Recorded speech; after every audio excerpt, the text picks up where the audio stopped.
My Hero Academia, 10 characters who deserve to lose their quirks.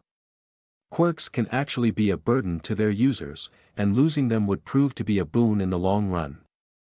It's not easy to be different and perceived as lesser. In the anime My Hero Academia, protagonist Izuku Midoriya learns very quickly that not all men are created equal. In a world where identity is defined through the superpowers each individual can use, those without such abilities, the quirkless, are seen as inferior. In Izuku's case, his quirklessness appears to be natural, a rare example of an individual being born without a quirk. But even people who have powerful quirks can lose them.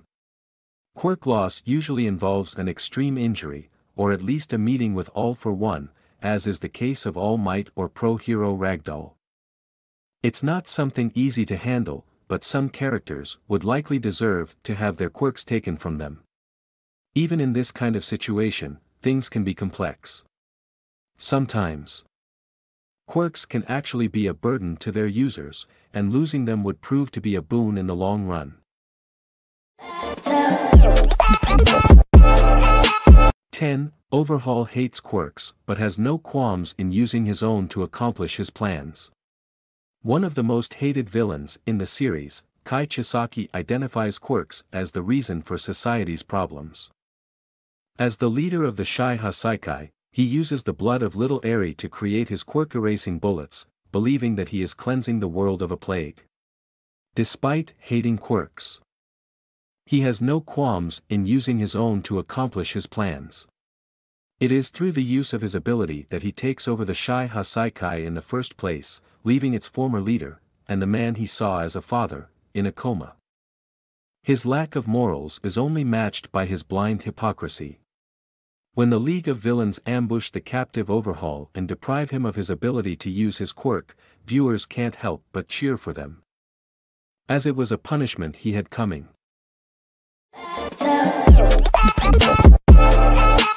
9. All for One losing his quirk would an act of ultimate karma.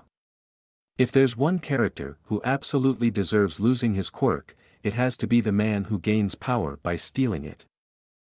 All for One's quirk steals other people's abilities, and he has used it to great effect to build his criminal empire. Since then, he's managed to gather many other quirks, stolen from unfortunate victims. Seeing him hit with one of Overhaul's quirk-erasing bullets would be very satisfying. 8. Dr. Kyudai Garaki's longevity has been one of the most valuable assets to All for One's cause. The insane Dr. Kyudai Garaki is the genius supporting All for One's criminal empire. His quirk longevity prolongs his life, and he uses a copy of it, having lost the original to All for One. Considering how much damage Dr. Garaki has caused throughout his career and the creation of his monstrous Nomu, him losing his quirk would be a blessing for everyone. The world would be better off if longevity stopped keeping its owner alive. 7. Redestro's focus on meta abilities would probably put him at odds with the quirkless. Hero Society has strict laws and many citizens chafe at the restrictions on quirk use. Redestro's Meta Liberation Army is supposed to be the solution. Redestro believes quirks should be celebrated rather than controlled. He isn't necessarily wrong, but he tends to look down on everyone else. That's exactly why he ends up losing to Tamura Shigaraki, even if the League of Villains doesn't have the Meta Liberation Army's numbers. He would most definitely not see the quirkless in a good light. Maybe losing stress would give him perspective on what truly matters in life. 6. Endeavor is obsessed with creating the strongest quirk to defeat All Might. For many years, Pro Hero Endeavor tries to challenge All Might as the #1 hero in Japan, to no avail. Seeing that he cannot surpass the symbol of peace on his own, he marries Rei for her quirk, believing her ice quirk will be the perfect way to balance the weaker points of his hell flame. His end goal is seeing his heir topple All Might from his throne.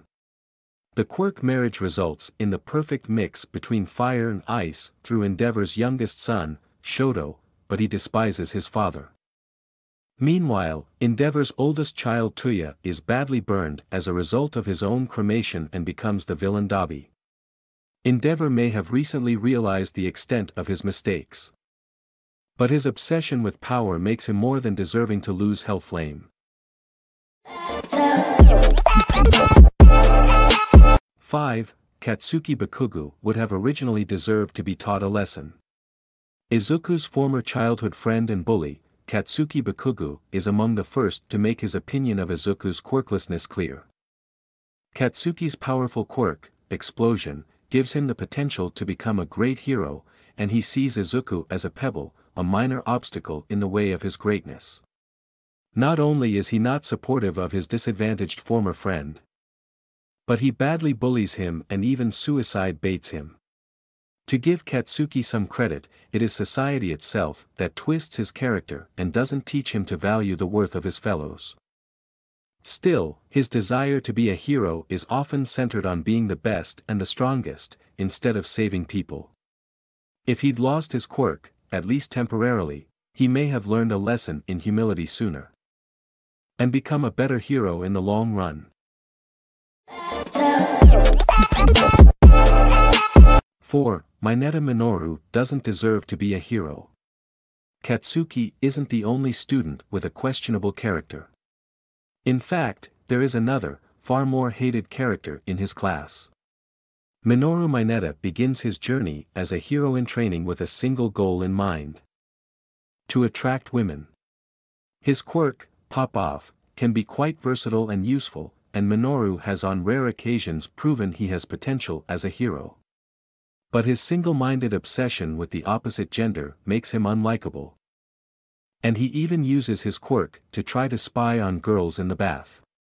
During the UA Sports Festival, he clings to Momo Yaoyorozu, somehow managing to pass the first stage by using her. Losing his ability would be an appropriate punishment. 3. Eri may have simply been better off without her quirk. Sometimes having a quirk that is too powerful is just as bad as not having one at all. Little Eri has that exact problem, as her quirk Rewind makes her the perfect target for overhaul. For a long time, she is completely convinced her ability is a curse. After the heroes free her from overhaul, she finally begins to overcome her trauma. Even so, one cannot help but feel like she may have been better off without Rewind. Even Izuku, who was quirkless, wasn't abused as much as she was. Eri deserved better. 2. The Nomu may finally find peace without quirks. As bioengineered organisms created from multiple dead bodies, Nomu are without a doubt the most monstrous threat the heroes have to face. It's not just their horrific strength and apparent mindlessness that makes them terrifying, but also the fact that they were once people who were turned and twisted into monsters. Oboro Shirakumo, who becomes the Nomu Kurogiri, is the perfect example, as is the winged Nomu in Hosu, Katsuki Bakugo's childhood friend. It's unclear how the process of creating a Nomu works. But if more than one body is used, losing their quirks may destabilize the whole, leading to ultimate death for the Nomu.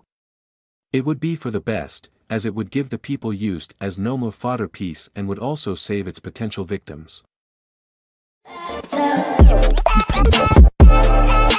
1. Lady Nagant doesn't deserve the quirk she receives. The Nomu aren't the only ones who use quirks that are not naturally theirs. The former pro-hero turned villain Lady Nagant makes a deal with All for One and receives the quirk Air Walk in exchange for her mission of capturing Izuku.